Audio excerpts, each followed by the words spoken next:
जय हिंद प्यार साथियों, कैसे आप सभी। आशा करता हूँ बहुत ही बड़े शानदार होंगे। दोस्तों, आप सभी के लिए एक बेहतर और बढ़िया एकदम वैकेंसी निकल कर आई है आईटीबीपी में नई भर्ती 2026 की, जिसकी टोटल पोस्ट कितनी है 947 है। तो इसमें क्या क्वालिफिकेशन रहने वाला है और कौन कौन इसमें अप्लाई कर सकता है और कितनी इसमें हाइट ली जाएगी और कितना इसमें जो है फिजिकल क्या रहेगा, सिलेक्शन प्रोसेस क्या है, सिलेबस क्या है और सैलरी क्या है। तो पूरी की पूरी डिटेल के ऊपर बात करेंगे हम, कब तक ये वैकेंसी आएगी और कब इसकी अप्लाई होगा। तो वीडियो को बिल्कुल ध्यान से देखना और अपने हर उस दोस्त के पास शेयर कर देना जो भी जो है फोर्स में जाना चाहता है, जिसको फौज में जाने की इच्छा हो। तो दोस्तों, आईटीबीपी की नई भर्ती निकल कर आई है जिसकी टोटल पोस्ट 947 है। और ये जो है ये कौन सी पोस्ट निकल कर आई है, कांस्टेबल किचन सर्विस की। अगर आपको खाना बनाना जो है पसंद है यार, खाना बनाना आता है तो बढ़िया आपके लिए पोस्ट है। सैलरी ठीक ठाक रहेगी इसमें। तो इसमें अगर उम्र की बात करें हम, क्योंकि इस टाइम बेरोज़गारी है, बेरोज़गारी में जो सी जॉब मिला है वो बढ़िया है। तो बेरोज़गार से रोज़गार होना अच्छा है, तो एकदम बढ़िया है। फॉर्म जरूर अप्लाई करना है इसमें। उम्र जो है इसमें दोस्तों 18 से 25 साल, यूआर और ईडब्ल्यूएस वाले जो हैं उनके लिए 18 से 25 साल उम्र रहेगी इसमें। और ओबीसी के लिए जो है 18 से 28 साल उम्र रहेगी और एससी एसटी के लिए 18 से 30 साल इसमें उम्र है। अब इसमें जो है कांस्टेबल किचन सर्विस है, तो इसमें जो है एक सर्टिफिकेट भी लगेगा। और सर्टिफिकेट कौन सा लगेगा, तो जो आपका सर्टिफिकेट होना चाहिए एनएसक्यूएफ लेवल 1 का आपका सर्टिफिकेट होना चाहिए एनएसडीसी संस्थान से। ये अधिकतर जो आईटीआई करी होगी आपने, तो आईटीआई में आप देखेंगे वहाँ पर किचन सर्विस का एनएसक्यूएफ लेवल 1 होता है। तो अपने अगर आपने आईटीआई करी ना, तो अपने कॉलेज से आप इसको बनवा सकते हैं, एकदम बढ़िया जेन्युइन बनेगा वहाँ से। इसमें योग्यता की बात करें हम तो 10वीं पास इसमें योग्यता है। जो किसी भी बोर्ड से आप, चाहे सीबीएसई बोर्ड से हों या यूपी बोर्ड से हों या राजस्थान बोर्ड से हों, क्योंकि ऑल इंडिया जो भर्ती है पूरे भारत में इसमें सभी अप्लाई कर सकते हैं। ऑल इंडिया ये वैकेंसी है। अब इसमें सिलेक्शन प्रोसेस की बात करें हम तो सबसे पहले आपका पीटी पीएसटी होगा, है ना, फिजिकल एफिशिएंसी टेस्ट होगा। उसके बाद आपका सेकंड नंबर पे आपका क्या होगा, रिटन एग्ज़ाम देना होगा आपको। उसके बाद जब रिटन एग्ज़ाम क्वालिफाई कर जाएंगे उसके बाद आपको मेडिकल एग्ज़ाम देना होगा, डीबी डॉक्यूमेंट वेरिफिकेशन और मेडिकल होगा। जब इसको क्वालिफाई कर जाएंगे फिर फाइनल मेरिट लगेगी आपको और जॉइनिंग लेटर आपके घर आ जाएगा।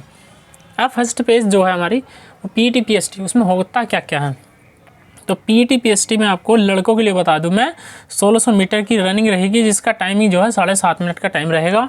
और आपके लिए जो है 11 फीट की high jump, long jump 11 feet आपको लंबी कूद मारनी है भाग करके। उसके बाद आपको 3.5 फीट जो है लॉन्ग जंप हाई जंप, यानी ऊंचे पे, इतने ऊंचे पे एक डंडा होगा, यानी सुंडी से लगभग इतना ऊंचा रहता है। 3.5 फीट आराम से कूद जाओगे, 11 फीट ज़्यादा लंबी नहीं है। और टाइम भी ठीक सही है अपना, 7.5 मिनट में आराम से लग जाती है 1600 मीटर की रनिंग। तो अपने थोड़ी थोड़ी रेस भी मारोगे तो भी तुम्हारा का टाइमिंग इतना आ जाएगा। अब उसके बाद में करूँ लड़कियों की, तो लड़कियों के लिए 800 मीटर की रनिंग है, जिसमें 4 मिनट 45 सेकंड का टाइम है आपको। तो 800 मीटर जो है रेस आपको 4 मिनट 45 सेकंड में मारनी है लड़कियों को। 9 फीट जो है लॉन्ग जंप है लड़कियों को, लंबी जो कूद है वो 9 फीट है। और ऊंची जो कूद है लड़कियों के लिए वो 3 फीट है। और हर उसमें आपको 3 चांस मिलेंगे। आप जब लॉन्ग जंप मारेंगे तो उसमें 3 चांस मिलेंगे, हाई जंप आप जब कूदेंगे तो 3 चांस मिलेंगे। अगर पहली बार में नहीं कूद पाए दोबारा कूद जाओ, दोबारा नहीं कूद पाए दोबारा कूद जाओ। तो इस तरह से तीसरी बार में आपको पास करना है। अगर तीसरी बार में आप पास नहीं कर पाते तो आप फेल हैं। उसके बाद ऐसी लड़कियों को जो है 3 चांस मिलेंगे, लॉन्ग जंप में भी और हाई जंप में भी। अब मैं इसके बाद अगर हाइट की बात करूँ तो कौन कौन जो है इसमें अप्लाई कर सकता है, जिसकी हाइट कितनी चाहिए। अगर आप जनरल और ओबी से हैं और आपकी हाइट 165 सेंटीमीटर लड़कों की, तो आप इसमें फॉर्म अप्लाई कर सकते हैं। और लड़कियों के लिए 155 सेंटीमीटर हाइट होनी चाहिए। और एससी और एसटी की अगर मैं बात करूं लड़कों की तो 160 सेंटीमीटर आपकी हाइट होनी चाहिए। और लड़कियों की अगर बात करूं 148 सेंटीमीटर आपकी हाइट होनी चाहिए। अगर मैं नॉर्थ हीलिंग, जो नॉर्थ यानी पूरब में जो हीलिंग वाले एरिया हैं वहाँ से अगर बात करें हम तो 155 सेंटीमीटर आपकी हाइट होनी चाहिए लड़कों की और 147 सेंटीमीटर लड़कियों की हाइट होनी चाहिए। और कुमाऊं गढ़वाल जो है ये उत्तराखंड वाले, इनके लिए अगर 162.5 सेंटीमीटर लड़कों की हाइट होनी चाहिए और लड़कियों की 152 सेंटीमीटर हाइट होनी चाहिए। और अरुणाचल प्रदेश, मिजोरम, मणिपुर वाले जो हैं इनके लिए 160 सेंटीमीटर लड़कों की हाइट और लड़कियों की हाइट 150 सेंटीमीटर होनी चाहिए। और इन सभी में चाहे आप किसी भी स्टेट से बिलोंग करते हैं, आपके लिए जो चेस्ट रहेगा और कोई सी भी कैटेगरी से है तो 75 से 80 सेंटीमीटर आपका जो है चेस्ट होना चाहिए। आप कोई सी भी कैटेगरी से हैं या किसी भी स्टेट से हैं। अब उसके बाद मैं करूँ तो फर्स्ट फेज़ हो गया हमारा पीटी पीएसटी। अब सेकंड फेज़ आता है हमारा रिटर्न एग्ज़ाम। तो रिटर्न एग्ज़ाम में हमें क्या क्या पढ़ना होगा जिससे हमारा रिटर्न एग्ज़ाम क्वालिफाई हो जाए। तो इसमें आपको जीके पढ़नी होगी, जीके जीएस है ना, जनरल नॉलेज और जनरल स्टडी। तो जीके जीएस के आपको 15 क्वेश्चन आएंगे जो 15 ही नंबर के होंगे। एक क्वेश्चन 1 नंबर का, तो 15 क्वेश्चन आपके जीके जीएस के आएंगे। मैथ आपके 10 क्वेश्चन आएंगे, मात्र 10 क्वेश्चन मैथ की, बहुत सिंपल सा आएगा। सिलेबस में भेज दूंगा, इसलिए कमेंट करके बता देना अगर आपको सिलेबस जो है इसका प्रॉपर सिलेबस चाहिए कि क्या क्या आता है। तो मैं चैप्टर वाइज बता दूंगा कि जीके जीएस किस चैप्टर से आएगी, मैथ किस किस चैप्टर से आएगा, और रीजनिंग के 15 क्वेश्चन आएंगे जो 15 नंबर के होंगे। वो भी बता दूंगा कि रीजनिंग किस किस चैप्टर को, जो चैप्टर मैं बता दूंगा बस वही चैप्टर आपको पढ़ने हैं, उससे बाहर कुछ नहीं आएगा पेपर में।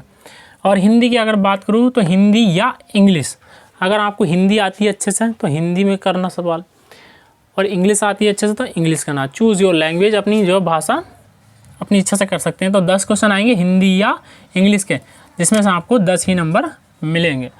अब ये सिलेबस की इतनी बात होगी, तो टोटल क्वेश्चन कितने बनने हैं हमारे, 15 15 30 और 20 50। तो 50 क्वेश्चन आपको रहेंगे जिसमें आपको 1 घंटे का टाइम, 60 मिनट का टाइम मिलेगा 50 क्वेश्चन हल करने के लिए। नेगेटिव मार्किंग इसमें दोस्तों होती नहीं है, नेगेटिव मार्किंग क्या हो गई, 0। और पहली बात मैं बता दूं, आपका कंपटीशन कहाँ कम हो जाएगा, जब आप फॉर्म अप्लाई करेंगे तो जो टाइम है ना, जो पीटी पीएसटी, यहीं पर आपका कंपटीशन 50% गिर जाता है। क्यों, 1600 मीटर में जो रनिंग है 7.5 मिनट में, अधिकतर मैं देखता हूँ 30% लड़के जो है हाई रनिंग में फेल होते हैं।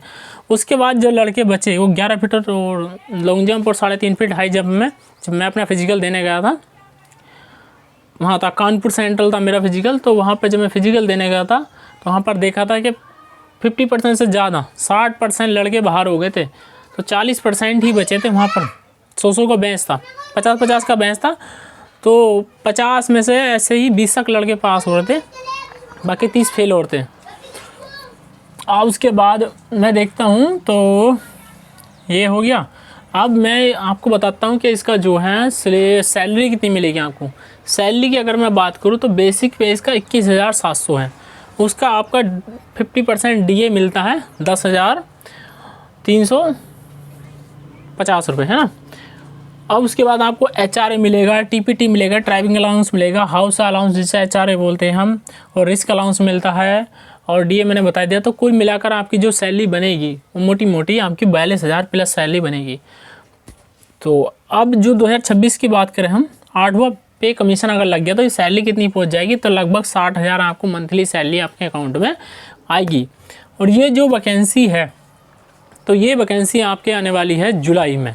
तो जुलाई में आपको ये वैकेंसी देखने को मिलेगी, फिलहाल मई चल रहा है और उसके बाद जून है, तो जुलाई में आपको जो है वैकेंसी देखने को मिलेगी, अप्लाई स्टार्ट हो जाएंगे। तो इसलिए अभी से अपनी तैयारी करना स्टार्ट कर दीजिए। तैयारी में क्या क्या करें, अपने जो है थोड़े बहुत रनिंग करना स्टार्ट कर दीजिए, और जो सिलेबस है इसका वो सिलेबस को अपनी पढ़ाई करना शुरू कर दीजिए। अगर आपको सिलेबस की प्रॉपर वीडियो चाहिए चैप्टर वाइज, किस किस चैप्टर से जो है क्वेश्चन आने वाले हैं, तो कमेंट करके ज़रूर बताना। और इस वीडियो को दोस्तों अपने और हर उस दोस्त के पास शेयर ज़रूर कर देना जिसको भी जो है फ़ौज में जाने का एक सपना है मेरी तरह। तो दोस्तों आज के लिए फ़िलहाल इतना ही, मिलते हैं आपसे अगली ऐसी एक और वीडियो में। So thanks for watching. जय हिंद, जय भारत, वंदे मातरम।